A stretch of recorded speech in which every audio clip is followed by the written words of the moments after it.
கௌதம் மேனன் இயக்கத்தில் 2010ஆம் ஆண்டு தெலுங்கில் வெளிவந்த படம் ஏ மாயா சேசாவே.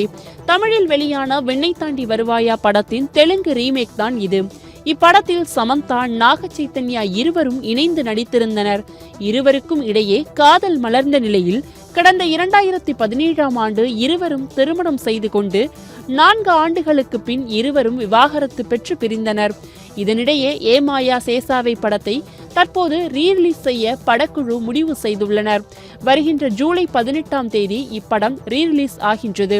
இப்படத்தை விளம்பரப்படுத்த ப்ரமோஷன் நிகழ்ச்சிகளில் சமந்தா மற்றும் நாக சைத்தன்யா இருவரும் ஒன்றாக கலந்து கொள்ளப் போகிறார்கள் என வதந்திகள் பரவி வந்தது.